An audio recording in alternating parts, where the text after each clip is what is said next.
Good evening. Welcome to the League of Women Voters Candidate Forum for Colorado Senate Districts 14 and 23 and House Districts 52 and 53. I'm Marna Shillman. I'm a League member and the moderator for the Senate candidates portion of the forum, which will begin momentarily.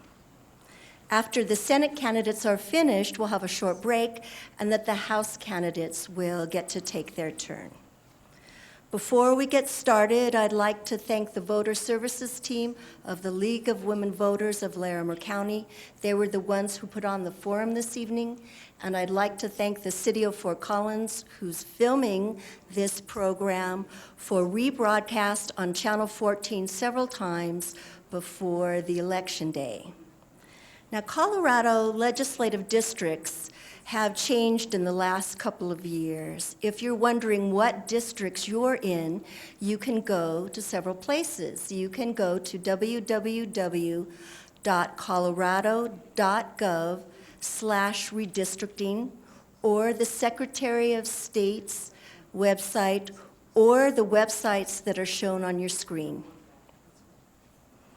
Tonight, we are privileged to have candidates from Colorado Senate Districts 14 and 23. As I told you before we started filming, they are seated in order by last name, starting on the left as you look at them. From Senate District 23, there are two candidates who are running. We have Lee Kemp here this evening. He is second from the right. Vicki Marble is also running, but she's not here this evening. From Senate District 14, we have Cindy Anderson, who is on our far left. We have Jeff Johnson, who is not able to be here tonight. We have John Kafalis, who is second from the left, and we have Barrett Roth, who is on the far right. Now I'd like to go over some rules for the candidates this evening. Each candidate will have 2 minutes to give an introductory talk about why they're running. After that, each candidate will be given 1.5 minutes to answer questions, most of which will come from you, the audience, this evening. We will have them screened for duplication, and while they're getting screened, I will probably ask a couple of questions just to get us started. The timekeepers are sitting in the front row. They will signal when you have 1 minute, when you have 30 seconds, and when your time has expired. The ground rules for the audience are very simple. Please silence your cell phones, and please refrain from expressing an opinion, whether by comment, gesturing, applause, or booing. Question answering will begin from the left, and the rota will continue to the right. When it's time to conclude, the candidates will have 1 minute to summarize their position or give concluding remarks. In that case, the remarks will start from the right with Barrett Roth.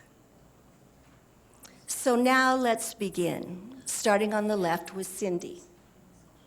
Please answer why you're running for this office and what skills and experience you'll bring to the position. Could you turn on your mic, please? Thank you. From the time I was 19 years old, I've been directing multidisciplinary design teams, bringing people together from multiple educational and socioeconomic backgrounds in order to make people's lives better. I bring this same experience to our political arena. I have over 10 years' experience doing alternative energy research as well as conventional energy. I've been doing water research. I've worked with people with disabilities for 2 years doing multidisciplinary approaches to see how we can make their lives better. We would go to children and find out they can't work with this. They need something in school or at home. They need something to be able to better care for themselves. I've worked with children with autism, people on the autistic spectrum, And it's a big issue right now in our schools.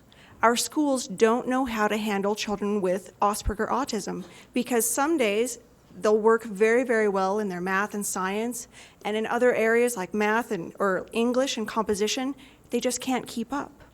But the federal regulations and the state regulations are such that the teachers have to fudge the numbers. They have to fudge the paperwork in order to get these children the services they need.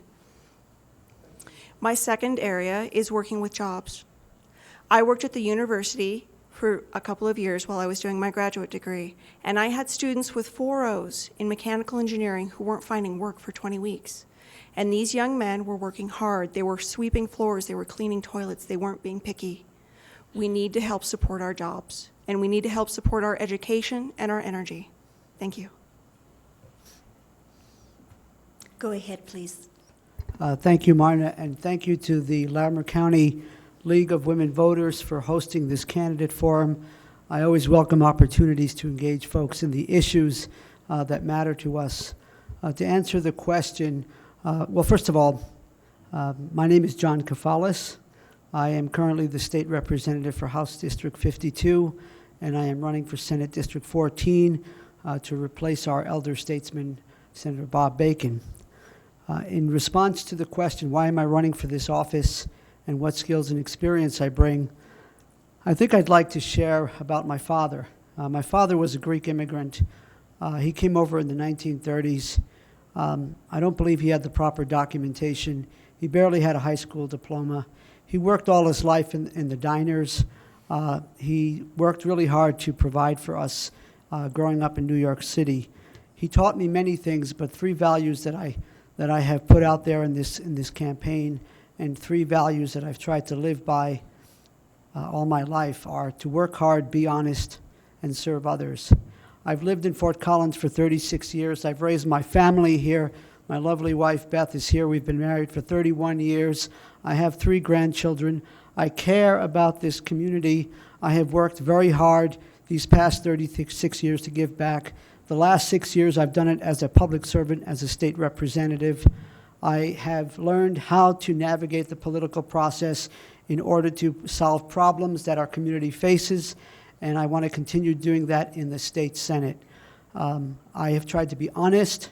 I have tried to be accountable, and I see this position of state senator as a way to serve my community, to serve the common good, and to bring us all together to solve problems, to make our communities better, create jobs, protect our environment, protect children.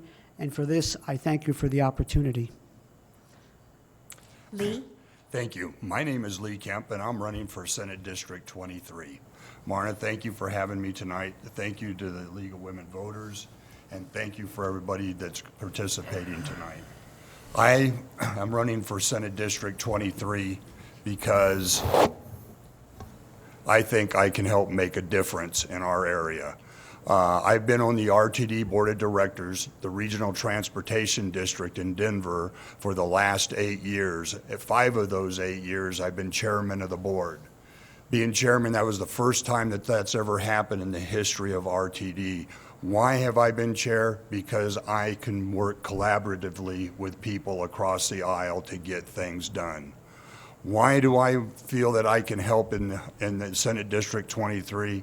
I feel that the transportation issues, the education issues, the healthcare issues, and so on that are bugging all of us in the state of Colorado, I have a way of working to help resolve those issues collaboratively and addressing them and making things happen. I'm proud to be here. I've been here for 35 years. I've raised my family here. I've served in the United States Army before coming to Colorado as a Vietnam veteran, and I'm proud to say that I am running for Senate District 23. I can make a difference. Thank you. Thank you. Barrett? Hello, I'm Barrett Roth. I'm running for Senate District 14 along with Cindy and John. I want to echo what John said. Thank you for having these events. They're a great way for citizens to come and see who's running. Oftentimes these races are overshadowed by national politics or congressional races, but they affect you every day. Why am I running is an answer that has only gotten longer as this campaign goes on. It started very short. I'm a moderate. I believe that Colorado is the best state in the union. I love Fort Collins, and I want to see us reach our full potential. I think that we haven't been well served in recent years by our partisan politics, so I'm running as a nonpartisan candidate. That answer has gotten longer as you look at the issues and the things that really affect people every day. You want to make every issue very important.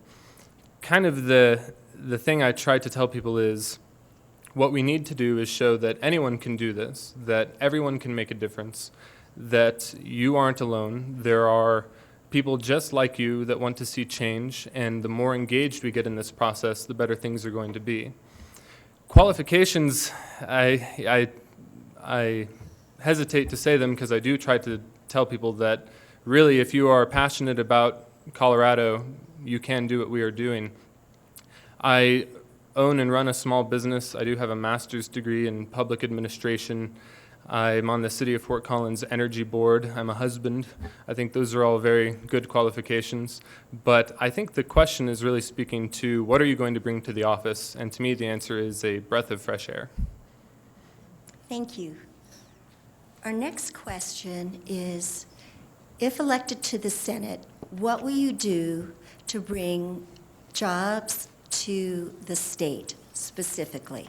And we're going to start with John Kafalis.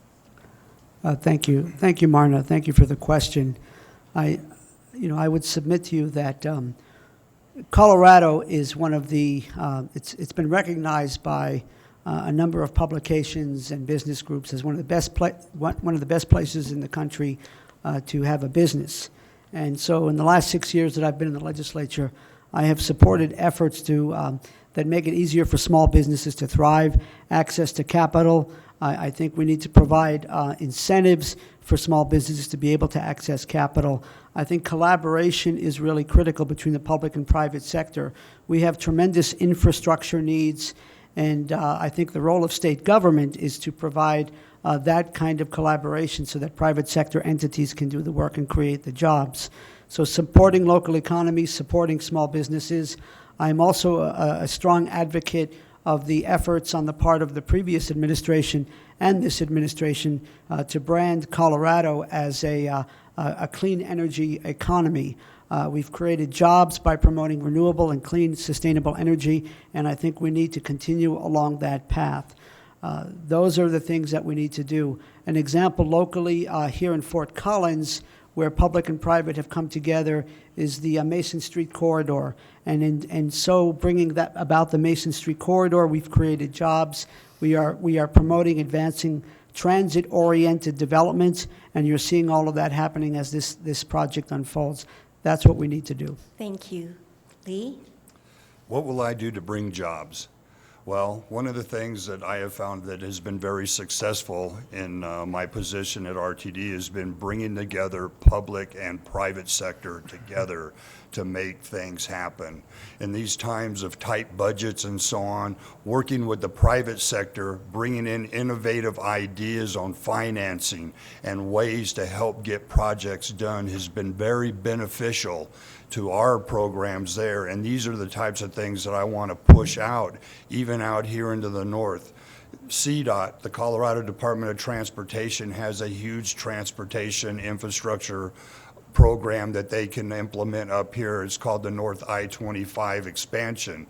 Being able to bring that to a true reality, expanding our highway, and also possibly even bringing in a rail element within that has been cleared through that study, and working with the private sector to make that happen will not only give us the jobs that we need, but help position ourselves for bringing in the types of companies that we want to have here in the Weld County area. Sure. I think a lot of times we try to treat those specifics in job creation like there's one lever that we can pull on that will create jobs. The real answer is you have to pull on every lever a little bit. You have to really, in Colorado, completely overhaul the way we do business. There are many specific things, but we're in need of bigger reforms. There are regulatory problems. Certainly businesses that do that have operations in multiple counties have to fill out forms in both counties instead of just one. There are things that take up time and waste money that we can change. We really need to invest in our infrastructure. We need to look at interregional transportation, high-speed rail. Certainly in Colorado, promoting tourism is a great way to bring in dollars to our state in particular. And I suspect we're going to get an education question here tonight, but I do believe that education, fixing early childhood through undergraduate education in Colorado, is a great way to encourage innovation and give people the tools they need to create jobs. I also am a big advocate as a small business owner that if we can work harder to get adults the information they need on how to start a business, we will actually see more small businesses be created and grow. But we are failing at that at the moment. Cindy? Businesses come to Colorado for several different reasons. They come for the educational value that we have in K through 12. They come because of energy availability, being able to have less expensive energy so that they can manufacture, so that they can innovate. They also come when we have reasonable tax rates and regulations. Right now in Colorado, we actually have some regulations statewide that conflict what's going on federal levels. So some of our businesses have to make the choice every day when they're going out just to provide for themselves to break federal or state regulations. We shouldn't have our businesses having to make this sacrifice every day. It's inexcusable. This is one of the few reasons that I'm running. We also have here in Colorado an educated workforce. Our universities are amazing, but we need help. Our higher ed does not have the funding that we need to be able to get things done. Families are struggling being able to afford the higher ed. My own daughter starts college in 2 years. Every day we're squirreling away pennies, we're squirreling away everything that we can. And the higher electricity rates that we've got right now are making it even harder. Thank you. Thank you. We now have an education question. Is state funding for education adequate? Please explain your answer and what you propose regarding education funding. We're going to start with Lee. Is state funding adequate for our education system? No, not in its current condition. What are we going to do about it? Well, we have to work at looking at innovative ways at shoring it up. Just like going K through 12, looking at new ideas on what it is that is going to be proper for our children.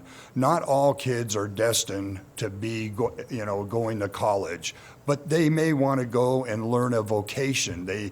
Working with the private sector, working with even other municipalities, like this Weld County. Weld County has a training program that they send their mechanics and so on through.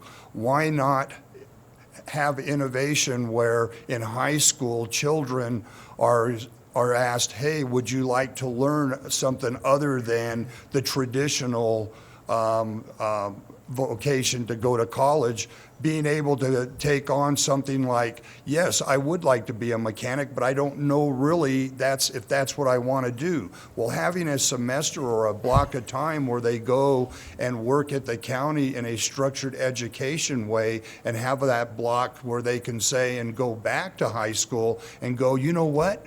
I really like that. Now all of a sudden they've been re-energized in wanting to finish school and being able Thank you. I got passionate there, sorry. It's easy to get passionate.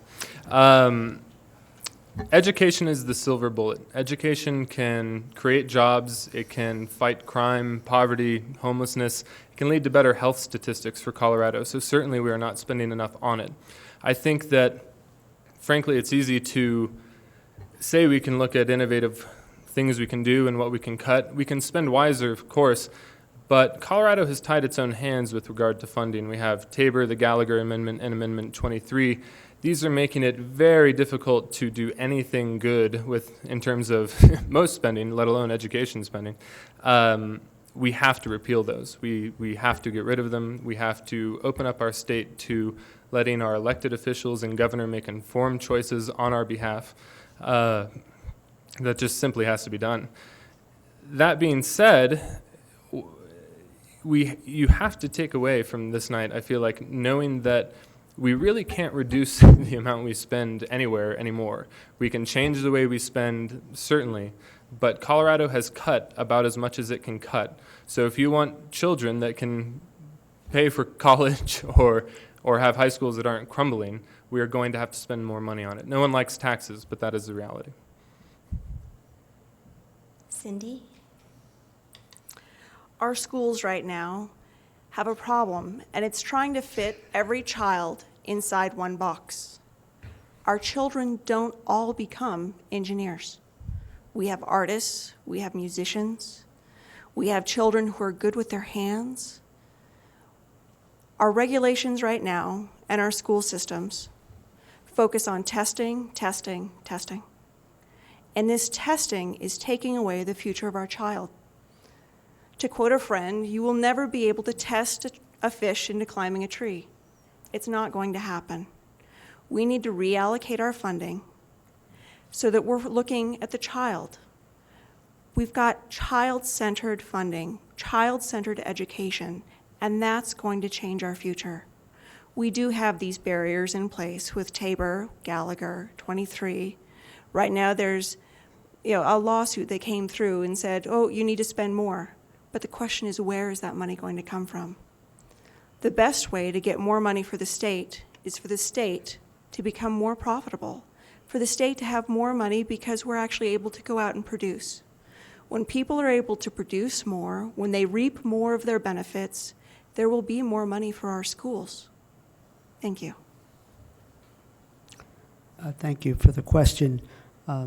The answer, of course, is that our funding for K through 12, preschool, and post-secondary education is not adequate. My colleagues here have articulated some of the complex reasons behind that. I would submit to you that education is a fundamental pillar of our infrastructure that is essential for our communities to be vibrant, resilient, and it contributes to a strong economy.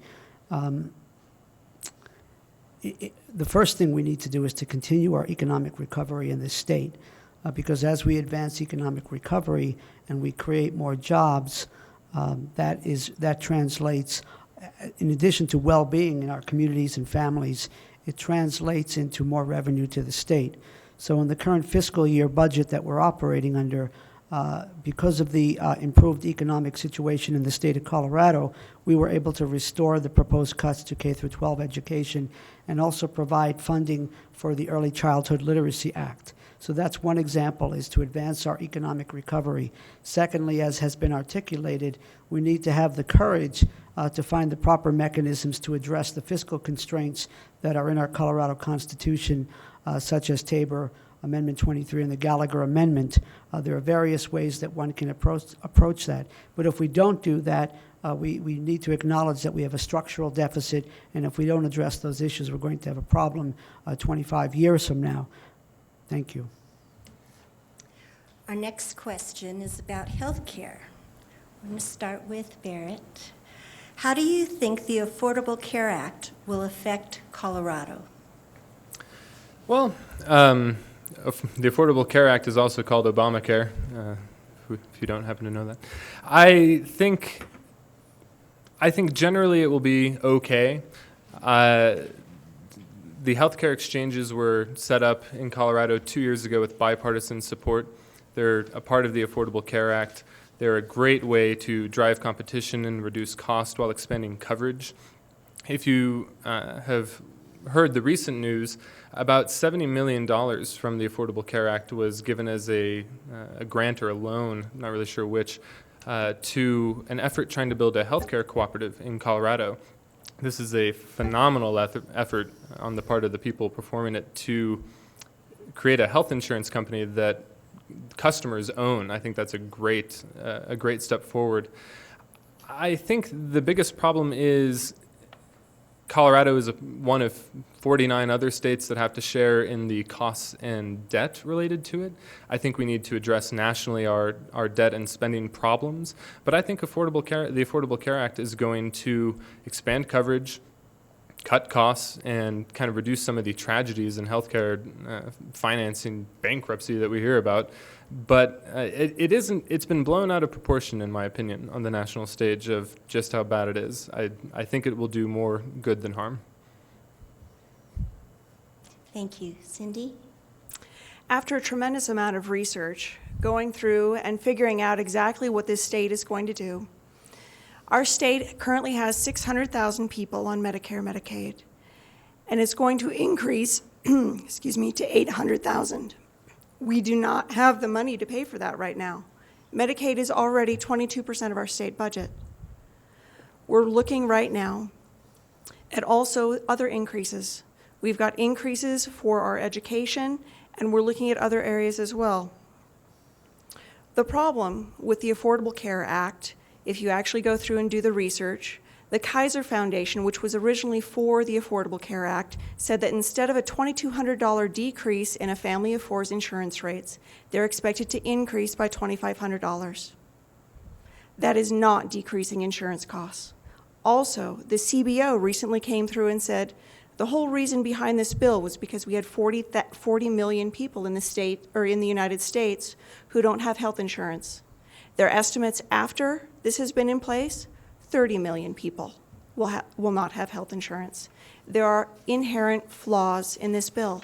We currently do not have the doctors available for the care. In the state of Colorado, 6,500 doctors a year are retiring, family practitioners, and only 3,500 are re-entering the field. They're putting the cart before the horse. We need more doctors, and we need a more sustainable way to do it. Thank you. John? Yes, thanks, Marna. First of all, this area of healthcare redesign is an area of expertise that I've developed in the last 6 years, serving on the House Health and Environment Committee down at the legislature. I am well aware that regardless of what has taken place at the federal level, the state of Colorado, starting back in 2007, when we passed a bill to establish the 208 Commission, has been working diligently on a variety of changes to our healthcare finance and delivery system, both on the public and private health insurance side. As far as the Patient Protection and Affordable Care Act, it has already impacted the state of Colorado. When the bill was passed into law back in March of 2010, in September of 2011, some of the provisions that were put in place include things like children not being denied coverage, for example, from private insurers because of pre-existing conditions, or allowing young people to stay on their parents' health insurance plans till 26. So there are a number of things that the Patient Protection and Affordable Care Act has already done to benefit the people of Colorado, including elders who are dealing with the donut hole and Medicare Part D as far as their prescription payments. If they reach that point, there are rebates that they receive to help offset their expenses. We passed the Benefits Exchange Bill, Senate Bill 200, bipartisan, and regardless of what happens, that sets up a marketplace so people can choose insurance that's affordable, as well as small businesses. Thank you. Healthcare in Colorado. The long-term economic prosperity of Colorado, we have got to reduce healthcare costs. 30 cents on every dollar that is spent goes to overhead, not healthcare. We need to address that. We need to work with the private sector, the healthcare professionals, in trying to identify what it's going to take to provide the type of healthcare that Coloradoans need. We can do that by working together. Half of the money that you take home, a family takes home, is spent for health care right now. We cannot prosper. Businesses, small businesses, cannot prosper unless we can start reducing those health care costs. So working together, just like our esteemed representative said, moving forward with bills that are going to help identify areas of being able to work with the healthcare professionals, the private sector, and identifying truly what we can do and allow the choice of the people to also be able to pick and choose what they need for health care.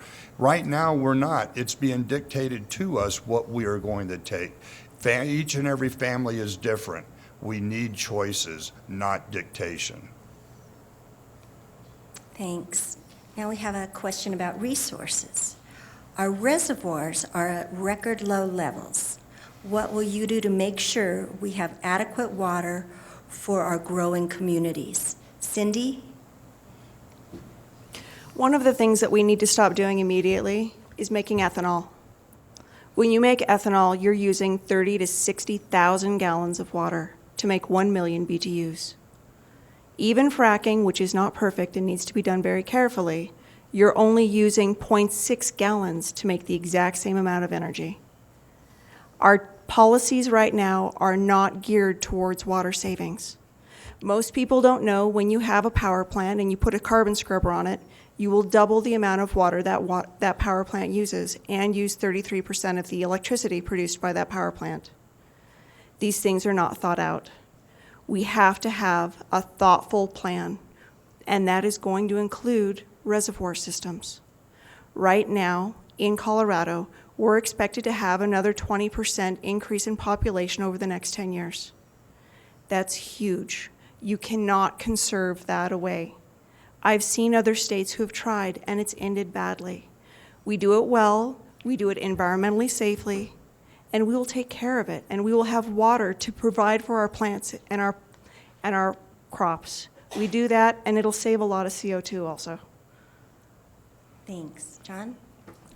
I think a lot of what happens in Colorado comes down to water. I've lived here for 36 years. I graduated from Colorado State University in 1978 with a Bachelor of Science degree in botany. I worked in the Peace Corps as an agricultural extensionist, and one of the areas that we worked on was soil and water conservation. So many things come down. The common denominator is water. I think the solutions are complicated. And my esteemed colleague, Representative Fisher, has much greater expertise than I do on this matter. But I think it comes down to that we have to do a much, much better job of how we use the water, and certainly we need to have appropriate water storage. I do not support the Northern Integrated Supply Project with the Glade Reservoir because I think that's overkill. I think it's critical that we protect the Cache-la-Poudre River. I think there are alternatives, for example, in terms of more reasonable water storage projects, which we need to do around the state. And as Cindy indicated, we need to do an awful lot better in terms of using our water efficiently and protecting our groundwater as we did with passing laws to protect it against uranium mining. But we need to use the water much more efficiently. Israel has drip irrigation systems. We can use those on a much larger scale. We need to improve the efficiency of municipal use, and we need to have proper water storage projects to save the water when we need it. Lee? Water storage. Well, I do believe in reservoirs. We need to be able to build for the future. Having the right types of reservoirs for the Front Range are very important. But also more important is working with developers like leads that go out and take a look at what kind of developments, what kind of buildings are being built for efficiency. Having an efficient building that is preserving our water rights, having developers that are building homes, single family homes and so on, taking a look at the landscaping and that would help conserve our water. These are the things that need to be looked at and keep moving forward. A lot of municipalities are adding this to their codes, and I think we need to push that even more forward so that we have a way of helping conserve our precious resources such as water. This is one of those times that a minute and a half is definitely not enough time to get into the Glade Reservoir. I don't know how any of us could pander to anyone in that amount of time, but I'm going to try. The thing here is we cannot we cannot control growth absolutely. We have to have the ability to bring new people into the region. Those people are going to need water. I have never seen a plan to control growth that is realistic. I think that it is something we say. Certainly John brings up great points about how we can be working harder, but most growth management plans in terms of population just aren't there yet. And so that leads us to the question, how are we going to provide water for Larimer and Weld County as population expands and agricultural demands remain at least the same? The answer is we really don't want to get caught with our pants down in 20 years and not have Glade Reservoir and not have enough water. I think there are ways that we could do it intelligently. The Army Corps of Engineers is working on a report about environmental impacts, and I think we should all reserve judgment until we read that report. Nobody that I've ever met wants to build Glade Reservoir, and I'm one of those people. But I do want water. So we have to find a way to reconcile those two extremes. Nobody thinks that wouldn't it just be great if we had another reservoir and construction project and turned the Pooter into a desert. Nobody thinks so. Thanks. Now we have a different kind of question. What role does state government have in addressing social issues? John? Social issues? How Well- do you define social issues? I think it's a civil unions question, if I had to guess. I would submit that it could be a broader question. I guess I'd like to know. I don't know. It's a question from the audience. It's a great question you asked me back. Go for it. Well, You get to define it. you know, it's interesting, and I'm not trying to evade the question. I don't know if the person means, the hot button issues, the issues that tend to polarize us, but I would submit that social issues are issues that affect our entire community. One of the things that I'm doing is I'm teaching a graduate level class at CSU in social welfare policy analysis. And in fact, this will be a topic that this issue of social problems, social welfare problems, public policy in general, we'll be discussing that tomorrow. I think, for example, the issue of abortion. I think the role of government is to make sure that people have information about making the proper decisions. Women should make their decisions about their own reproductive health choices. And I think the role of government is to stay out of that, for example, and to make sure that the resources are there, the information is there for folks to make an informed decision, and to make sure that there is access to family planning, contraception, and all of the various other options. I think another role for government in that particular arena is that we must do our utmost to address issues like poverty, to try and do what we can to prevent unintended pregnancies. And I think there's lots of ways of doing that. There's one issue for you, but I think social issues can be defined in a variety of ways. Thanks. Lee? I have to agree. It's kind of a very broad question. I'd sum it up too as well. Women's rights. I've been married for 31 years, and I've been very successful at that because I've allowed her to make her choice and not interfere with that choice. I believe what happens in the bedroom stays in the bedroom. You know, I don't think government should be playing a role in what happens inside the home. I'm a strong believer that when it comes to having this social issues are just way too broad to sit here and try and discuss in one minute, particularly not knowing the specifics of it. Okay, I'm let me sorry. ask you all then to address some of the same issues that John did, so we have sort of a measured. Oh, that's So- right. Blame me, Marna. Thank you. I thought that would go unnoticed. Sure. So questions of civil union, question of a woman's right to choose, questions of abortion. Let's.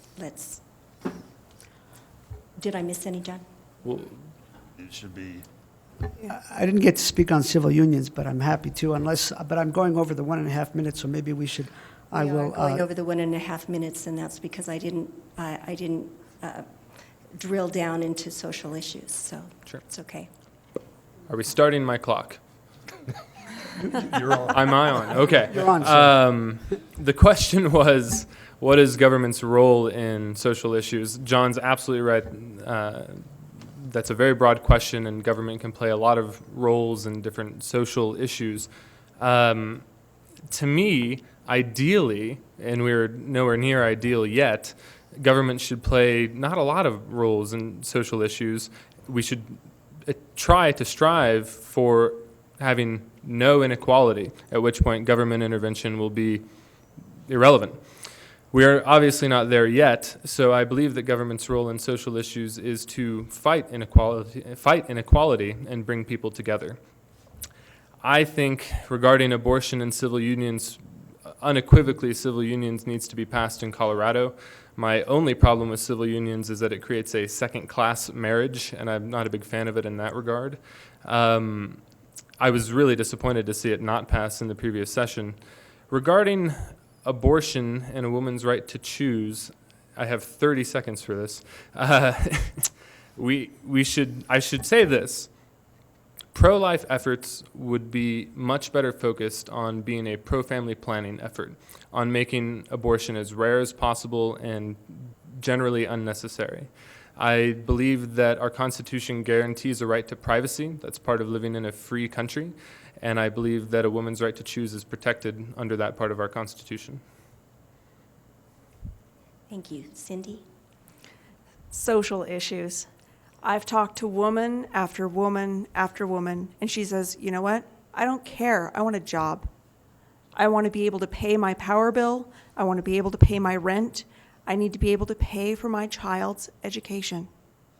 Over and over and over again. The state's responsibility is to protect the right of conscience for our churches. They need to be able to practice how they will, as they will. Protect them. In the area of a woman's right to choose, if I didn't have the right to choose, I wouldn't be here today.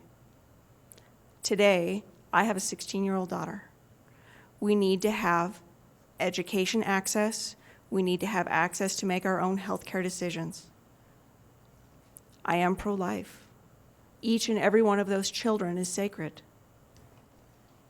I've had girlfriends raped in college. And because she felt judged so horribly, she ended up having an abortion. Because the community around her was not surrounding her with love and with the adoration to help her to give that ultimate gift to another woman. These are the issues at hand. If we have a strong social structure overall, we can help people make the choices they need to and support them when they've got to make the hard ones. Together, as a state, together as women and as men, we can get it done. Last question. Hopefully more specific. Should the state fund transit and rail or continue to fund only roads? Please explain your answer as it relates to all modes of transportation. John? Yes, thank you, Marna. It's Lee, sorry. Oh, is it Lee? Please. Actually, that's a great question. One that I think I can actually work on rather well. I think the state ought to stay mode neutral. As we move into each area, you need to take a look at what fits, what's appropriate for the area of what is needed there. CDOT, the Colorado Department of Transportation, has a rail and transit division within it. They are doing outreach all the time, taking a look at what the high-speed rail might look like going from Denver up to our ski resorts for tourism. That might be appropriate for that area. Or maybe BRT going down I-25 connecting from Highway 7 up to Fort Collins might be the most appropriate thing, depending on what rail elements might be out there. We need to be mode neutral and go and work within the local municipalities and work with local governments to see what is going to best work for them. The state needs to play a role in regards to facilitating what is needed in those areas, not commanding what will be done in those areas. Municipalities need to play an important role in that, and that's why it's important up here. And also, who knows better what types of jobs and so on, or what type of TOD, transit-orientated development, best fits up here.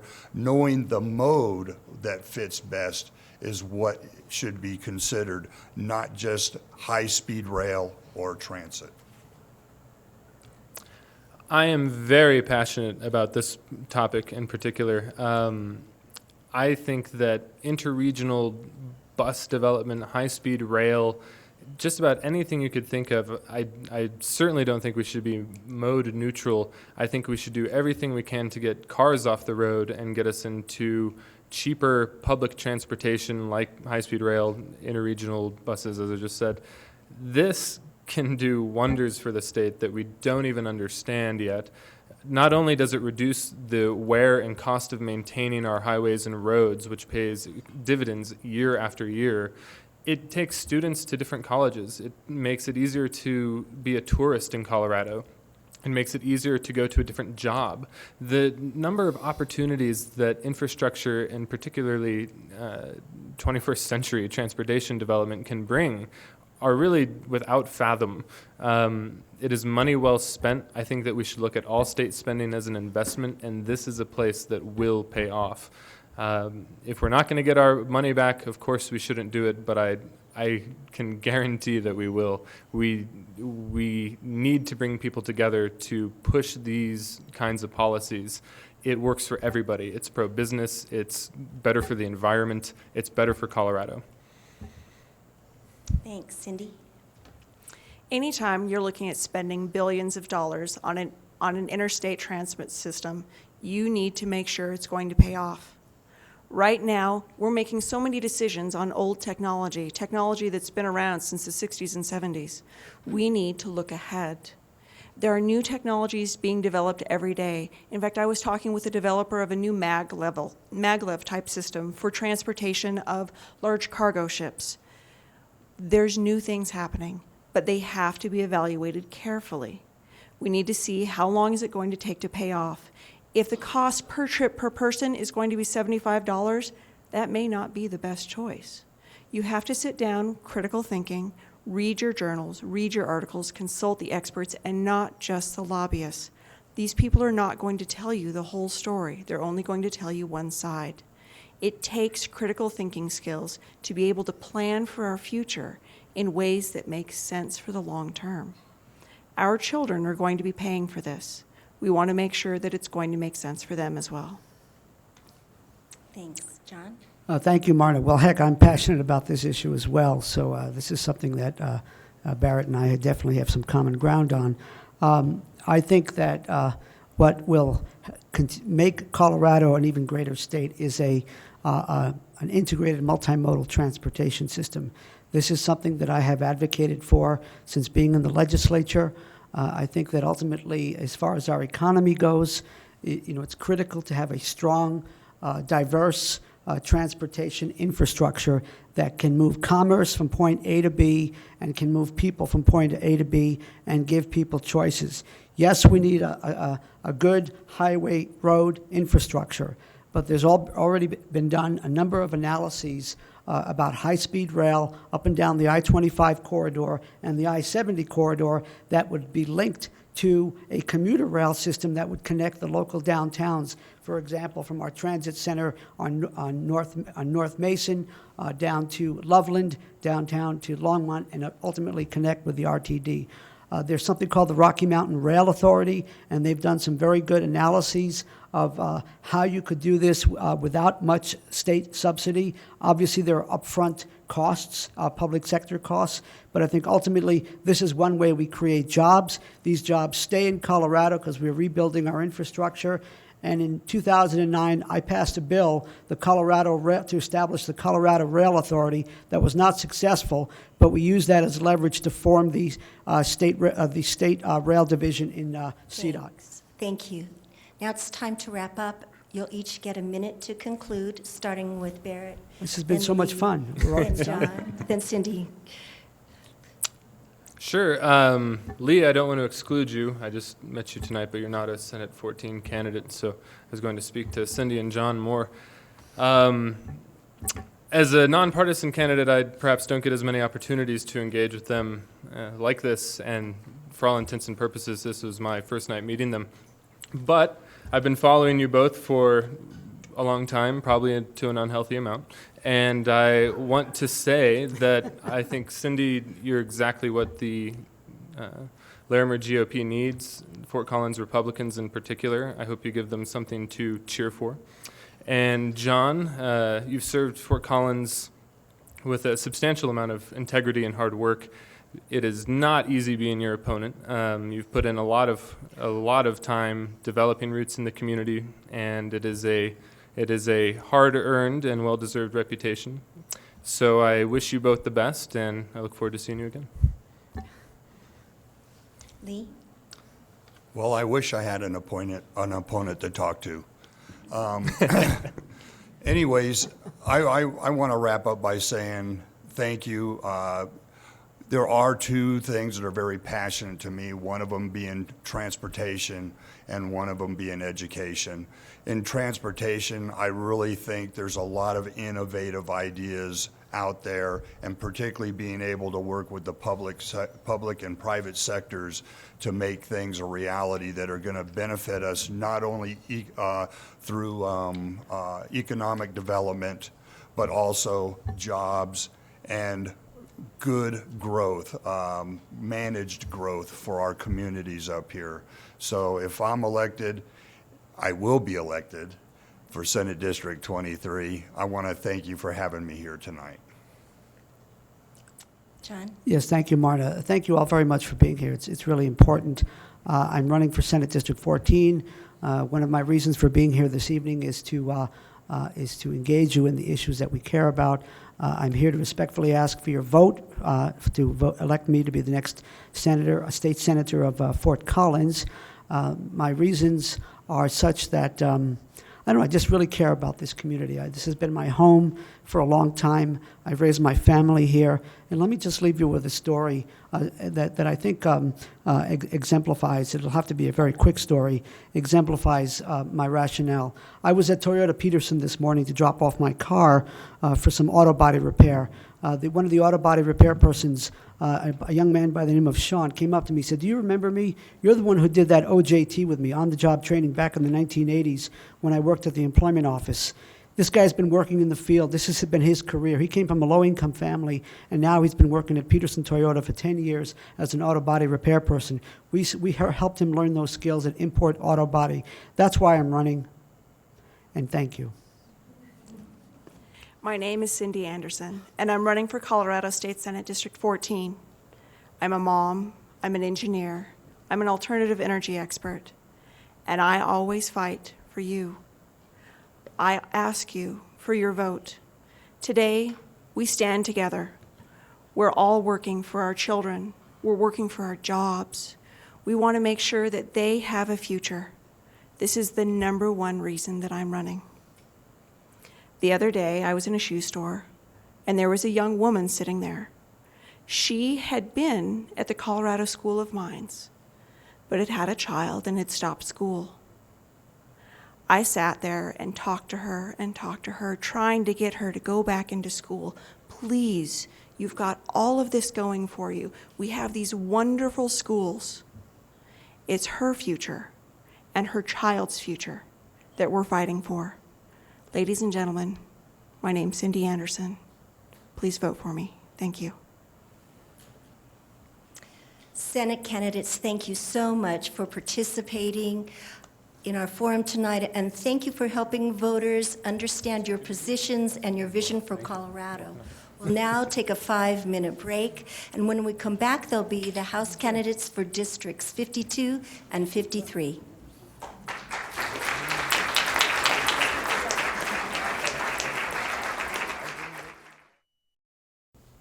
Welcome back to the League of Women Voters Candidates Forum.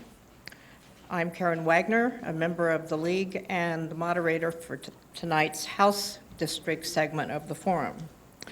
As you can see, we have a different group of candidates, but the same ground rules apply, both for the candidates and for the audience. House Districts 52 and 53 represent all the residents of the city of Fort Collins living within the city limits. City residents will vote for just one candidate, depending where they live. Those elected will serve a 2-year term in the Colorado House of Representatives. With some exceptions, House District 52 covers East and North Fort Collins. Candidates for House District 52 are Joanne Janal on the far left, and immediately to the right of Joanne is Bob Moraine. House District 53 primarily includes the portions of the city that are, let me get this right, west of College and south of Mulberry. Candidates for the House District 52 seat are John Fye, located on the right-hand side, and to his left is Randy Fisher. We will start with the candidates' introductions for some insight into who they are and why they are running for the state legislature. Joanne, we'll start on the left-hand side with you. Thank you very much. Thank you to the League of Women Voters, and I am Joanne Janal. I am the candidate for House District 52. I'm running for office because I believe that I can deliver tangible differences to the lives of Coloradans. I'm committed to making sure that we can raise our children and our grandchildren in a state where we have a quality educational system, a strong economy, and a natural environment that is safe and that retains the beauty that attracts so many people to this state. Fort Collins has been my home since 1990, and I am a proud alumni of Colorado State University.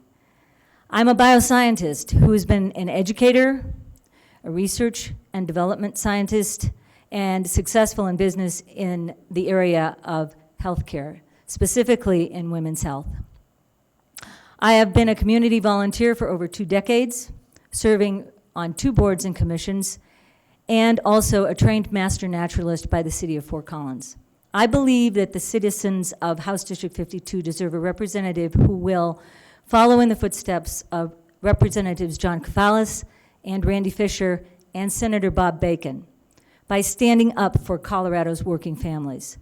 I will always be open, accessible, and listen to the citizens of House District 52.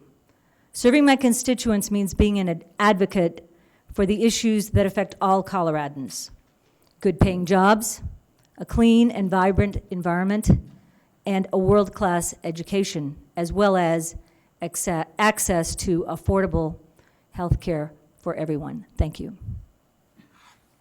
Bob? My name is Bob Moraine. I'm also running for House District 52.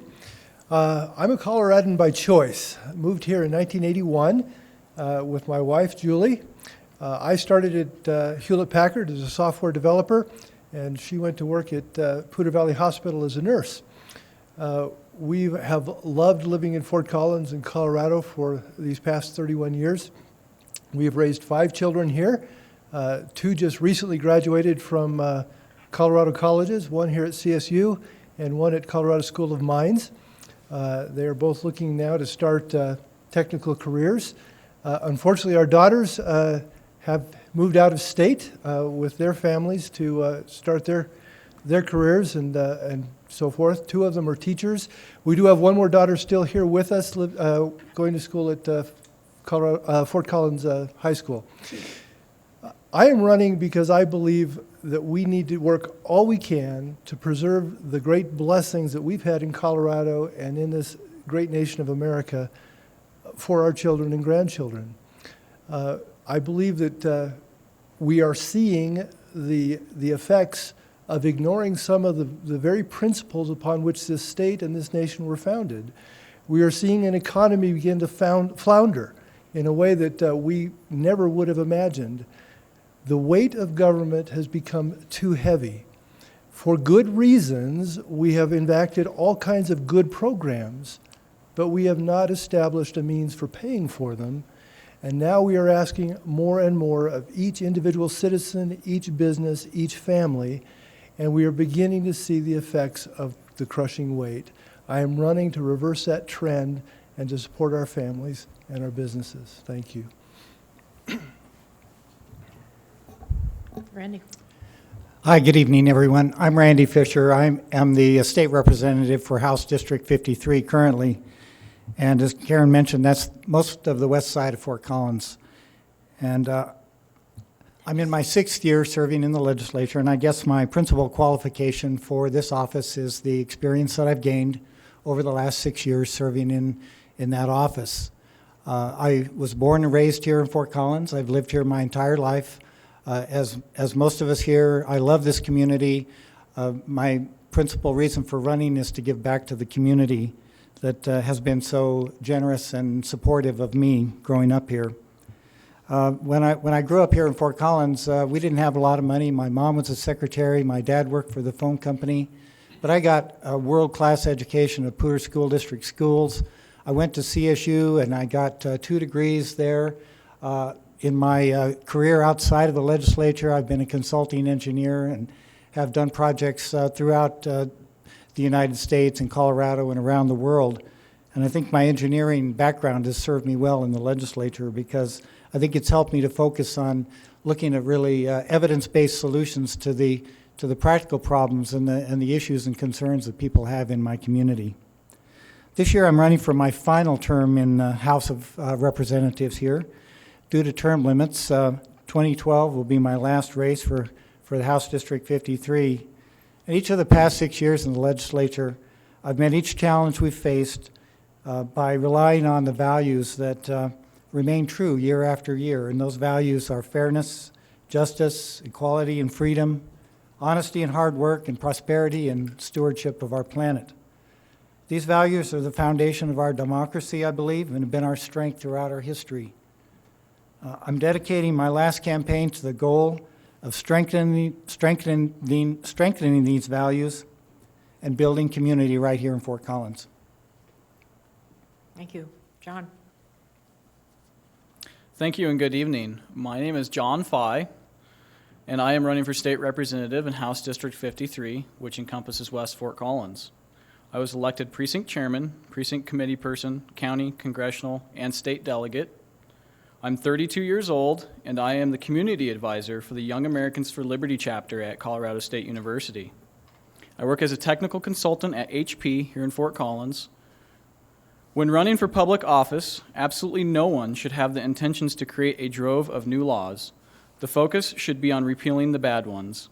By bad laws, I'm referring to the ones that hinder a person's ability to be as free as possible.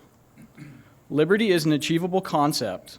I truly believe that each and every person in our state, regardless of race, sex, age, creed, or sexual orientation, should be able to live a life of civil and economic liberties.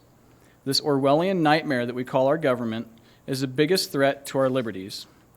The ideals I am speaking of are not a new concept. Classical liberalism and traditional conservatism form the foundation of my beliefs. People should be allowed to pursue their goals without the interference of the government. It is my sincere belief that any person should be able to live their life how they want to, as long as they don't infringe on the rights of others to do the same. This core concept is a value I hold dear. A free market and civil liberties are necessary components of classical liberalism, traditional conservatism, and a free society. Economic success is dependent on this. There is not one person anywhere in this world that lacks the potential for greatness. Government must let people achieve success and reach their potential. Too often, government does the exact opposite of this. It seems that our current leaders want us to be subservient. I don't. Thank you.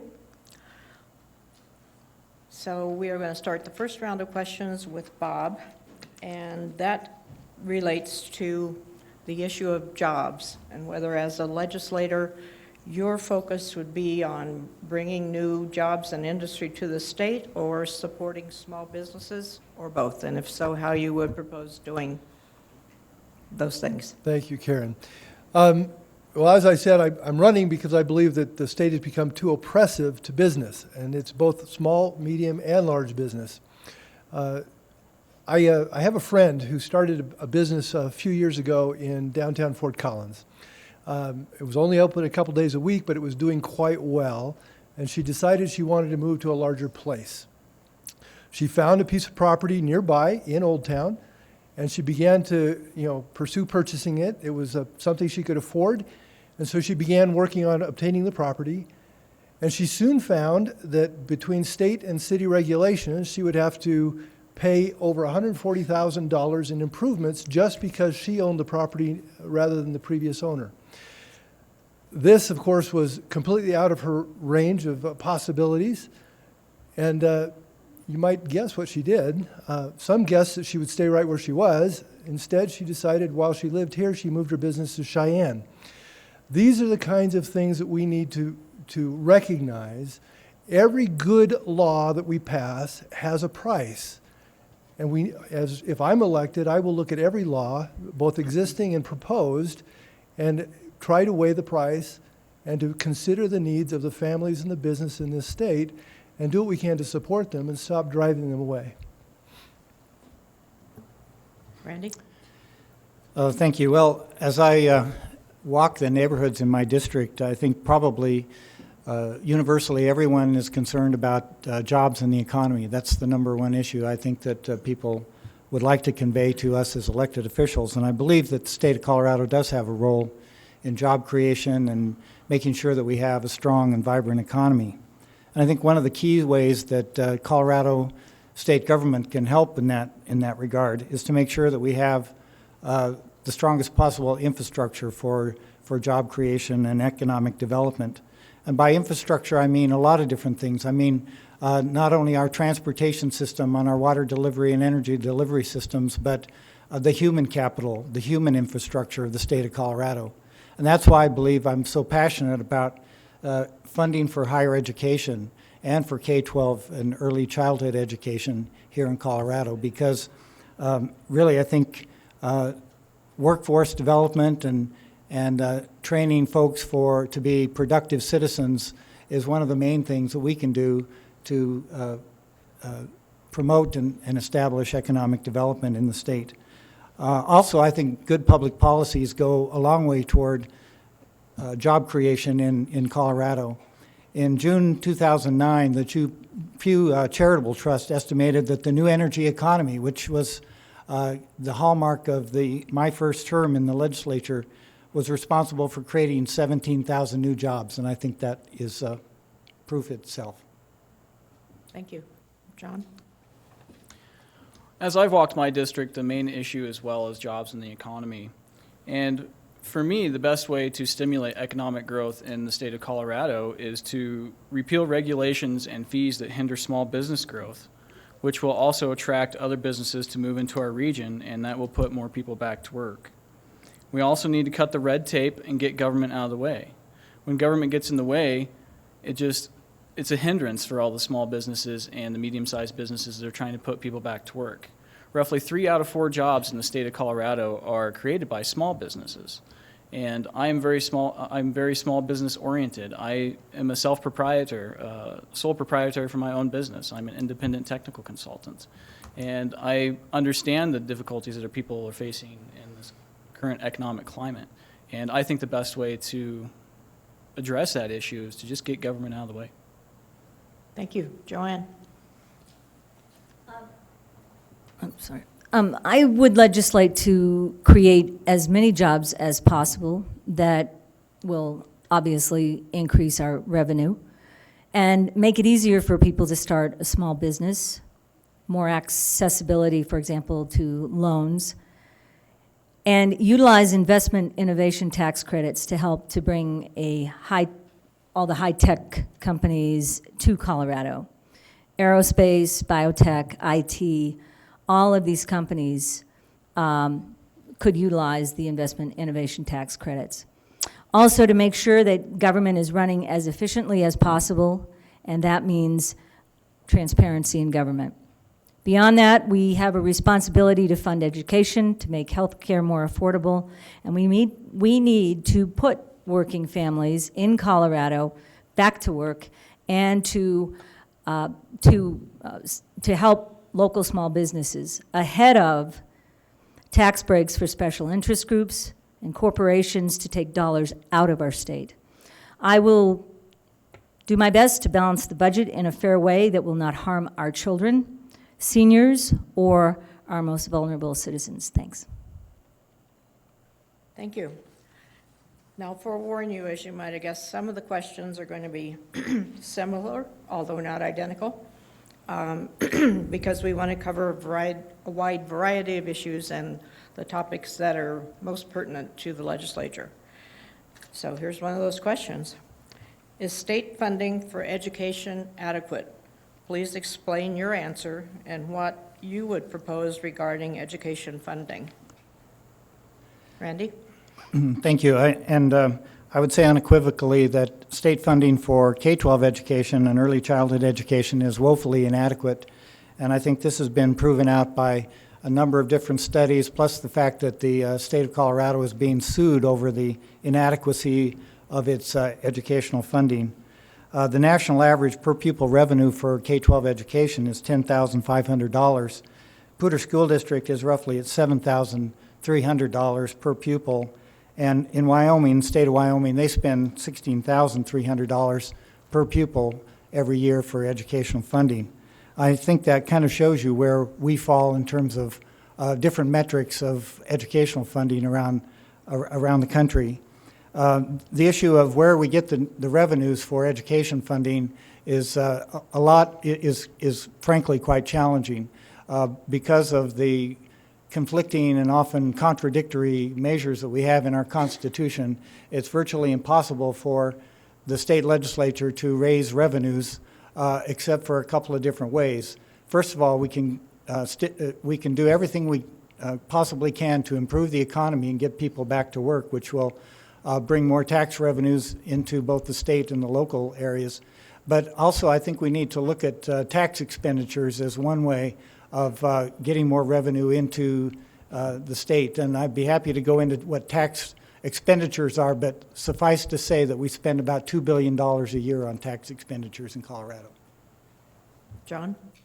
Randy brought up a good point. When more people are working, then more tax revenue is available for our communities for higher education and for K through 12 education.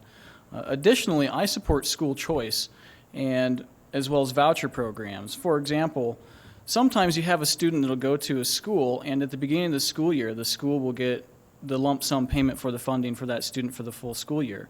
But what happens whenever a family has to move to a different portion of the state in the middle of the school year?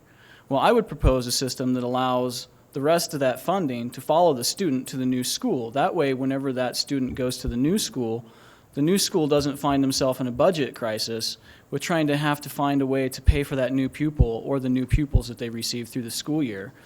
And the best way to do that would be possibly with a voucher program. Now, education isn't my strongest point to talk on, but the biggest thing for me is to put people back to work, which will increase the tax revenues in our state, which will give us more money to put towards education, and to also just focus on the students. And one example is the standardized testing that we have and the No Child Left Behind. That has been a bureaucratic nightmare for many schools. Many of the schools that we have spend a great deal of money just for administrative overhead to be in compliance with the standardized testing. And I believe that all of our students are unique individuals, and whenever you put all the students through the same standardized testing program, it just doesn't work.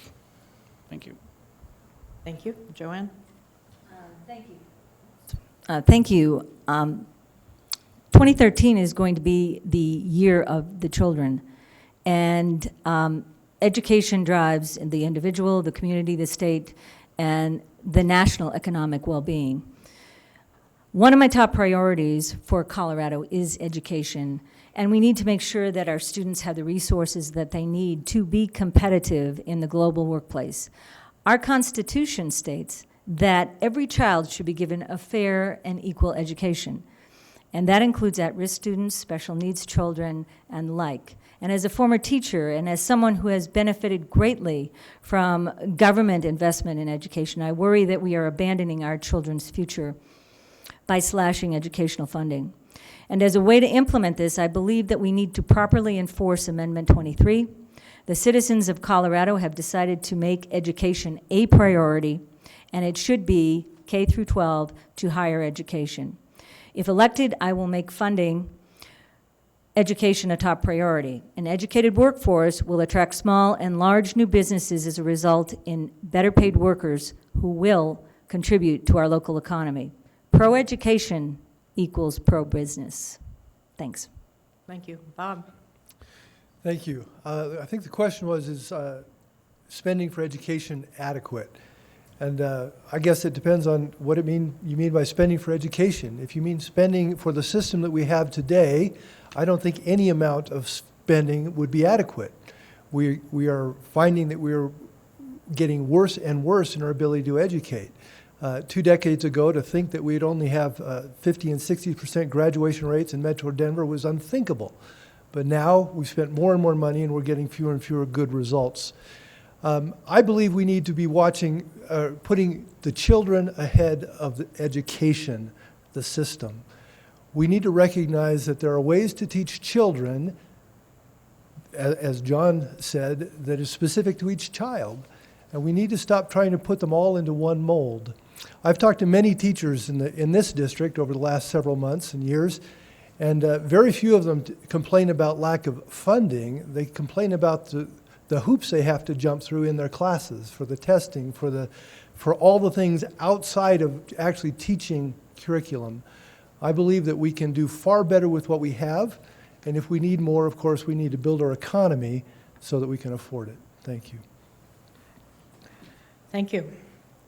Joanne, you'll start the next question. And that question is, should the state of Colorado adopt regulations concerning fracking?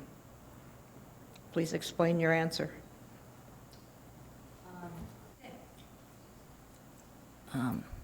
I believe that fracking is an issue that is going to be a hot topic in the 2013 year and beyond. But I also understand that the oil and gas industry is here to stay. And what we need to do is to be able to work with the oil and gas industry in order to develop standards and in order to make sure that our air is clean, our water is clean, and the health of the individuals that are around fracking installations are sufficient and that they are not posing a health hazard. So I'm reaching out to try to find out what the fracking issues are on the other side and looking at both sides of this. But I do believe that we have to have stricter standards for our air, for our water, and for the health of our most vulnerable citizens, those being our children, our seniors, and everyone that lives around those areas. I'm also concerned about the property values of encroachment of the fracking industry within certain parameters. So there's a lot to be learned, and there's a lot to do as far as setting new standards for fracking. Thank you. Bob? Thank you. I think the wording of the question to me is an obvious indication of a problem that we have when we approach state government. The question is, should there be regulations concerning fracking, a specific industry and business? I don't know that the state has any particular concern about any or interest in a specific business or industry. As a state, we have concern for the quality of our air, our soil, our water, for the aesthetics of our region, for property values. We have lots of state interests, but for any particular business, I don't think so. And so if I'm elected to the legislature, I will focus on helping the citizens of this state state clearly how clean, how beautiful they want the state to be. And we'll set those standards, and then we'll say, please live and work within those standards. To approach each individual industry and say, I want you here or I don't, and so I'm going to pass these regulations and these taxes on you, is picking winners and losers, and it's putting greater and greater burdens on each and every industry in this state, which is causing much of the distress that we see in our economy. Thank you. Randy? Thank you. And I believe that the question really is, are Colorado's regulations adequate to for the oil and gas industry that we have right now? And I think the question is much broader than just fracking. Fracking is a shorthand form of hydraulic fracturing, but there are many other processes that go into development of oil and gas resources here in Colorado, and we need, as a legislator, I think we have a responsibility to know about those different processes and procedures and understand what they do and what the risks are. In 2007, my first year in the legislature, we passed a number of bills that were considered at the time some of the toughest regulations on the oil and gas industry in the nation. And I was proud to support those laws. And after a 2-year rulemaking process, those rules went into place right at the start of the economic downturn. And you know what? We continued to have a very vibrant oil and gas industry after the passage of those rules and regulations. I think the problem now is that we're seeing the oil and gas industry, which had typically operated in more rural communities in Colorado, are now sort of starting to encroach on areas where there are oil and gas resources, but they're encroaching on more densely populated urban environments. And I think that raises a whole new set of issues that we need to look at in the legislature to make sure that our regulations are adequate for protecting citizens in those communities. Thank you. John? So the question, as I understood it, was should the state adopt regulations on fracking? And I couldn't help but write a few notes down here. And I don't really believe that it is the state's responsibility to regulate the industry. I believe that the industry should define their own industry standards and make that information available to the public. And whenever the industry is fracking on your property, you have two different issues that you run into. You have surface rights issues and you have mineral rights issues. If you purchase property and you did not purchase the mineral rights on your property, and somebody else holds mineral rights on your property, and they decide to allow a lease for a mineral exploration company to come onto your property to exploit those resources, then that's kind of on you for not looking into the mineral rights portion of your property that you purchased. And additionally, I think that if the industry does cause damage to your property and to the environment, then I think the courts are better suited to handle those instances rather than the state handling it. It should be between the property owners and the industry. Thank you. Thank you. The next question will start with Joanne. No, I think you already Out of started with order? me. I knew I'd do it. Okay. Who's up? Help me. Bob. It must be me. Okay. Sorry about that. Bob and candidates. How do you think the Affordable Care Act has and will affect the state of Colorado?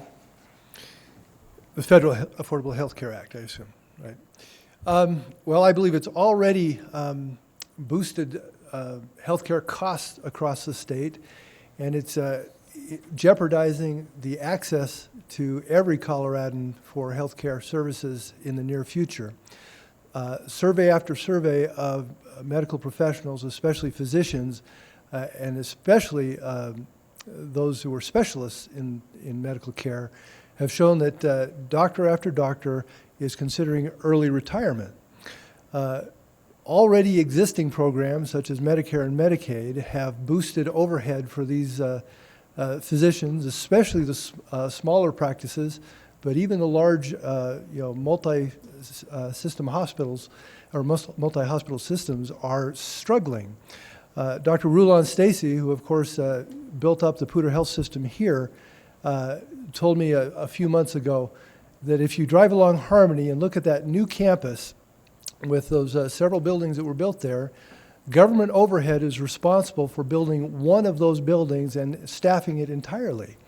The Affordable Health Care Act is a multiplicity of those, and the additional regulations, which aren't even written yet, that are mandated by the Health Care Act will just continue to boost the cost of health care to where we will not be able to afford it no matter what we do. Randy? I believe that implementation of the Patient Protection Affordable Care Act will have benefits for Colorado citizens. And I think with the recent Supreme Court decision that basically affirmed the constitutionality of the law, Colorado is now well positioned to move forward very rapidly with implementation. The General Assembly and both Governors Ritter and Hickenlooper and their administrations have made strong commitments to moving forward with the Affordable Care Act, because I think we all understand that it's better to have locally grown solutions than to have solutions dictated from Washington. And so we're not just moving forward to comply with the new law, but as a way of meeting our goal of achieving health equity for all Colorado citizens. And I think several of the benefits are that we're already seeing more people being covered under the Medicaid expansion. We have benefits for seniors and children who can't be denied coverage because of pre-existing conditions. We've also seen the passage, the legislature passed a health benefits exchange bill, which will help provide affordability in health insurance purchase for Colorado citizens. And we're looking at other ways too. Thank you. In regards to the Affordable Health Care Act, I'm an advocate for healthcare choice, not being forced to purchase health care. Now, whenever I go get the oil change in my car, I can see right there on the wall how much it's going to cost me. However, many doctors' offices, they don't even know what the rates for their services are, and insurance companies are the ones that are setting those rates. So when you go into the doctor's office, many times you really don't know how much it's going to cost you until you get the medical bill after the fact. I support a patient-doctor relationship and letting the individual and the doctors decide what the best choices are for their health care. Thanks. Thank you. Joanne? Thank you. I believe that healthcare is right and not a privilege, and it's the right thing to do. This act puts individuals, families, small businesses in control of their own health care. And it reduces the premium cost for millions of working families and small businesses by providing billions of dollars in tax relief. Out-of-pocket expenses are going to be capped. Preventive care, which is so desperately needed, will be fully covered without any out-of-pocket expenses. For example, obesity, prenatal care, very vital to the health of our community. For Americans with insurance coverage already, they don't have to do anything if they don't want to. But Americans who don't have insurance will be able to choose from a health care exchange what's best for them. It's kind of, going out and picking and like going looking for an airline ticket. Americans, healthier people equal a better workforce, equal a better economy. And small businesses owners will not only be able to choose insurance coverage through this exchange, but they'll receive new tax credits to help offset the cost of covering their employees. It keeps insurance companies transparent, and currently, children with pre-existing conditions must be covered. In 2014, that will apply to all adults, and children up to 26 at this time can remain on their parents' insurance policy. And I think those issues are very important. Thank you. All right. The next question is it possible to resolve the competing water interests of municipalities, farmers, oil and gas interests, recreational users, and environmental health? Please explain your answer. Yes, I think it's possible, and I think it's absolutely necessary. We really have to find our way forward on water supplies for the future. And I have been a member of the House Agriculture and Natural Resources Committee since I was first elected to the legislature in my first term in 2007. I've been the ranking member of that committee and also served as chair for a year. I've also served on that, in that capacity as a member of what's called the Interbasin Compact Committee, where we have regular discussions about these issues.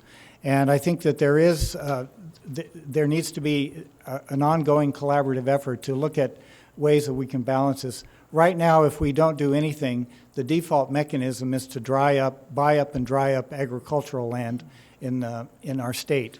And that's an outcome that nobody wants to see. But that's the inevitable outcome if we do nothing. I've carried a number of bills in the legislature to deal with this problem. One of them was to allow farmers and ranchers to lease their water to municipalities in long-term interruptible supply agreements. The bill was unsuccessful because there are no easy water bills in the legislature, but I will, in the next 2 years, the last 2 years that I have to serve in the legislature, this will be one of my top priorities. And we have ongoing processes and procedures in place to continue evaluating ways to move forward here. Thank you. John? Finding the balance with water issues is very important, especially in our current climate. We're experiencing a drought. I grew up in Haxton, Colorado, which is in northeastern Colorado, and it's a farming community. And many of the farmers' fields out there are drying up right now. I recently took a trip to Washington, D.C. to meet with my congressman, who happens to be Cory Gardner. And while I spoke with him, he mentioned that up to 1,600 cubic feet per second are currently being released to Nebraska each year. We need to find new water storage means to store that water in an efficient way to make it accessible to our farmers and for recreational purposes to find a balance on the water rights issues. And I would ask people to also possibly rethink the NISP Glade Reservoir project. I don't really have a whole lot of time to get into it, but when the spring runoff occurs, the Poudre is raging very rapidly, and we could divert a portion of that water to a different reservoir. It doesn't have to necessarily be the NISP project, perhaps another water storage project. We need to look into these and find out what our options really are. Thank you. Joanne? Water is gold. It's the new gold, and it will continue to become more and more valuable. And we all know that water is vital to our state, and we see how it drives our economy through tourism, through agriculture, and through breweries. I support water supply security for Northern Colorado communities, and that's why I'm talking with various conservation groups that look at alternatives in water conservation. Better growth management, water recycling and reuse, working cooperatively with farmers and in agriculture, and we need to protect our river, which is our lifeblood. We need to protect farms, and we also need to have that water supply for the future. And we must protect our river, so we need to look at alternatives to water storage. But water is vital to the state of Colorado and to Fort Collins. Thank you. Bob? Thank you. Of course, water is extremely important to the state. It's a complicated issue, but we need to recognize that it's always been such an issue. When the early settlers and pioneers and explorers came through Colorado, they universally said that the eastern plains of Colorado were uninhabitable. It wasn't until the gold miners and the gold rush came that somebody said, we will live here and we'll find a way. And so farmers came to grow food for the miners, and they knew about irrigation, and they irrigated, and they found in wet years they could grow food. In dry years there were no rivers and they could grow no food. And so then water storage began in Colorado. We hear much talk, much worry about saving the rivers. It is water storage which has saved the rivers of Colorado. Without it, we would not have a constantly flowing Poudre River. Without it, we wouldn't have all the blessings of rivers that we have today. I am grateful for generations past that have built great water storage systems. I believe the key to competing interests is to provide more water. And we can do that if we are as forward-looking as our ancestors were and build systems for our next generations. Thank you. The next question will go to John. Actually, it will go to all of you, but it will start with John, and that is, should the state take a multimodal approach to funding transportation, considering the severe budget restraints? Please explain your answer. I'm not very informed on this topic, and I would request more information in regards to the transportation multi-model that you're describing. And I think that just means all modes of transportation, Yeah. including roads. I'm not really sure how to explain that off the top of my head, and I'm not the type of person that likes to speak on a topic if I'm not formally informed on it, so I would like to yield the balance of my time. Thank you. Joanne? Can I take the rest of his time, too? I'm just kidding. Not really. Just seeing if you're all awake out there. I do support a multimodal transit system. I am very proud of the fact that the Mason Street corridor is well on its way, and it is going to be a backbone that links the northern part of Fort Collins to the southern part of Fort Collins. It's going to increase our economy by having more residential areas, and also more commercial space available. And it's going to bring vitality back to the middle of Fort Collins. It's also hopefully going to link Loveland as well and to Longmont, and then eventually to the I-25 corridor for rapid transit down to Denver. I'm not as informed, but I'm more informed than John. But I am very proud of the fact that this is helping us economically. And it's also going to be very important for seniors, because in the future, they're going to have a way to get around this area without a car. It's also going to protect our infrastructure and our bridges and our roads, and make it a valuable source of transportation for our future. Thank you. Thank you. Bob? Thank you. Being a technologist, I'm always wowed by new ways of doing things, and I believe that transportation technologies are advancing very, very rapidly, and I'm excited to see them. My biggest concern is that as a state, we would push certain transportation technologies before they're ready or in areas where they're not quite yet needed. The idea of build it and they will come is good for some things, but by the time some things are built out, the technology will be obsolete before it's used. Some of my concerns come from recent evaluations of some of the recent proposals. Per ticket cost one way to Denver would be $75 per passenger, and that's after subsidies. I think those things don't make any sense yet. Does that mean there's no place, nowhere that we can use multimodal transportation? Obviously not. I believe there are many places to do it. I believe it'll start in the metro area. It'll go in the urban areas first, because that's where the densities can support it.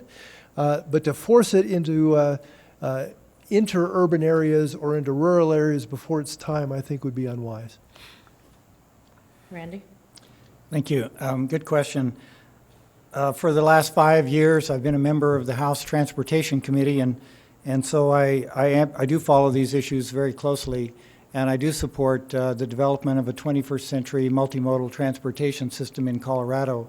I think it's the only way we're going to be able to move forward as a state, and as I said in my one of the opening questions, that businesses will only come to Colorado if they're assured that we have made a commitment to developing and maintaining the infrastructure of the state, and one of the most important areas of infrastructure is our transportation system. But we can no longer afford to rely on the old model of projecting future populations and demands and then trying to provide those lane miles in strictly highway lane miles, because there just isn't enough money in the world to be able to do that. So actually multimodal transportation, I think, is one way that we're going to be able to provide transportation infrastructure to the citizens of Colorado in an affordable and effective and efficient way. I was very pleased to be supportive of the creation of the Division of Transit and Rail that came through a couple of years ago. I think it was in 2010 perhaps. And I'll go out on a limb and say that I supported Senate Bill 108, which has created one of the first new revenue streams for transportation funding in the state of Colorado in the last 20 years.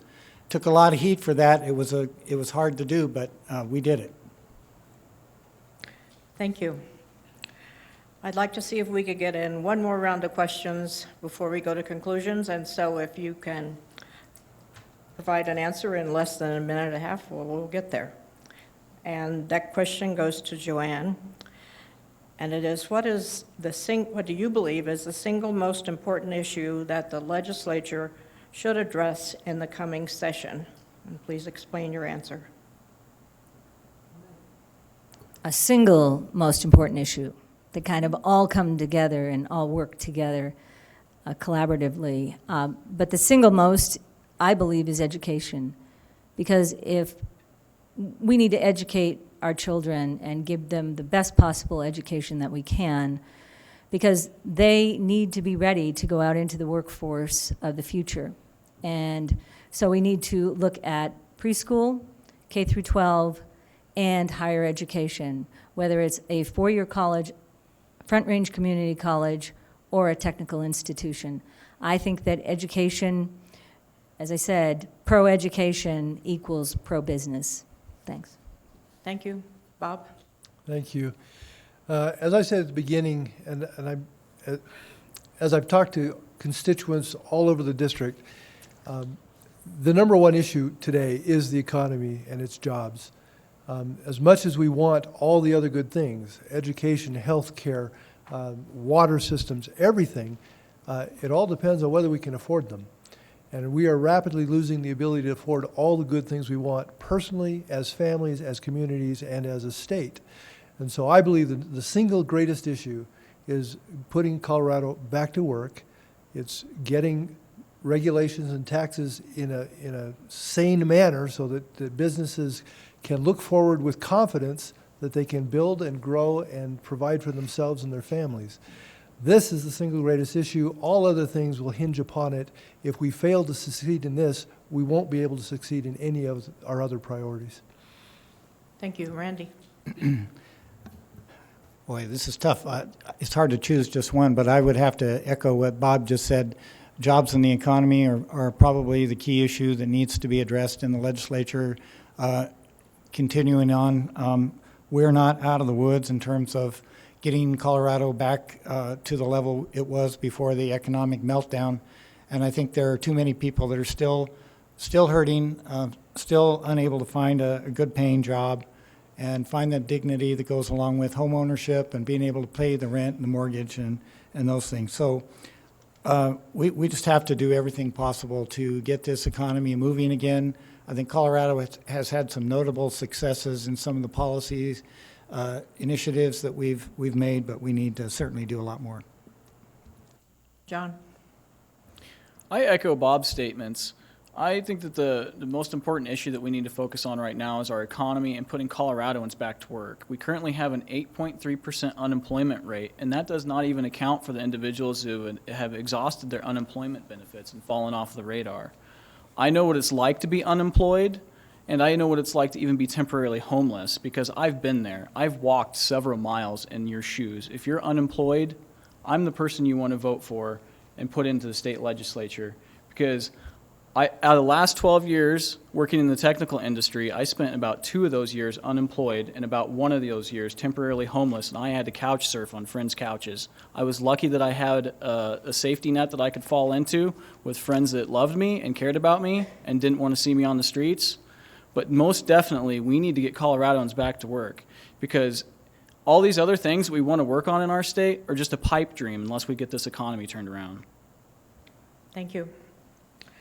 Okay, now we are ready for your 1-minute conclusions, and we're going to reverse the order on the conclusions, meaning we're going to start on the far right with John. We live in a time where government has grown too big. The concept of liberty is foreign to many of those who consider themselves fit to govern us. Whenever the power of the government grows, our freedoms, be they economic or social, shrink. This is a simple yet frightening concept. As the American people, we owe it to ourselves and the country we all call home to fight for liberty. The power of government is inherently derived from the people. The consent of the governed is the authority. The people are the real government. You and I are the government, not those who make decisions thinking they know what is best for us. I am running for office not because I want any form of control over any of you. I am doing so because I honestly believe that only you know what is best for yourselves. I will do my best to make sure that legislation does nothing to further strip you of your freedom and money. I will fight to restore these two things to you. You can take my word on that. In closing, I would like to share a quote with you. A society that does not recognize that each individual has values of his own, which he is entitled to follow, can have no respect for the dignity of the individual and cannot really know freedom. And that is a quote by F.A. Hayek. Thank you. Joanne. Thank you. Thank you for putting this program on this evening. As a bioscientist, I believe that my representation in the legislature at this time is quite timely. The issues that we face in 2013 and beyond involve a person with my training, my background, and life experiences. I will be the only bioscientist in the House.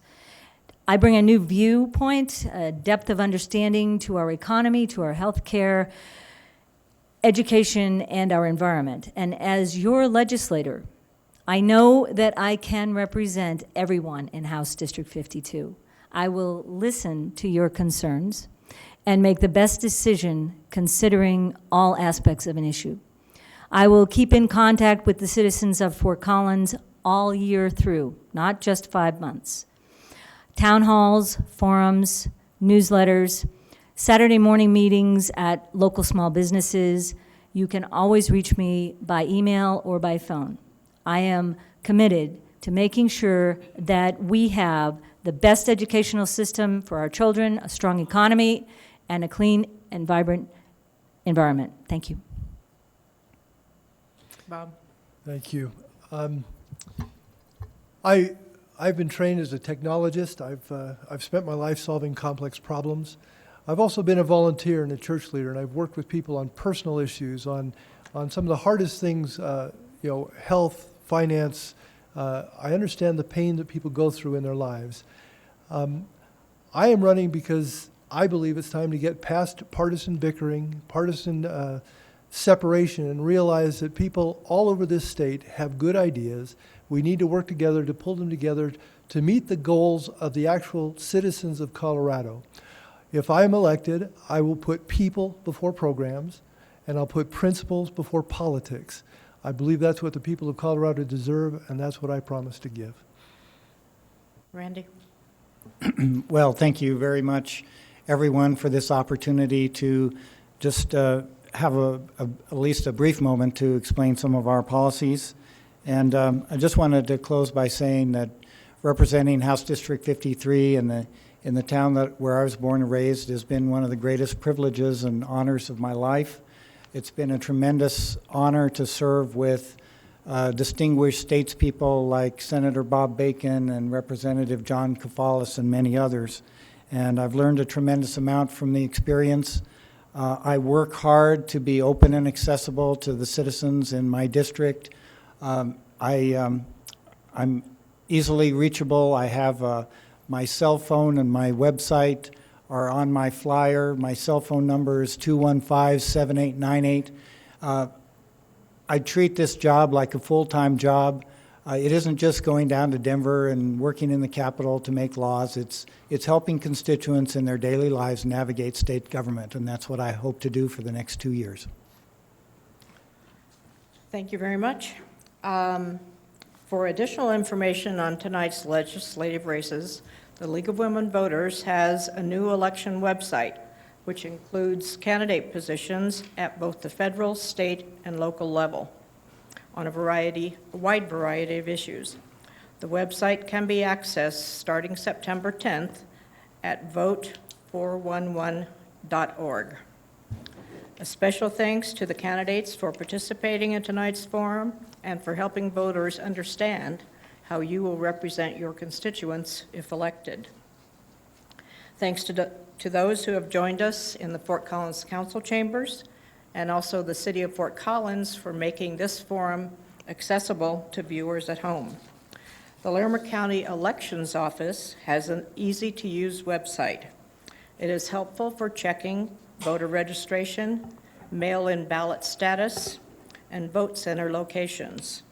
Also for reviewing sample ballots and for getting answers to frequently asked election questions.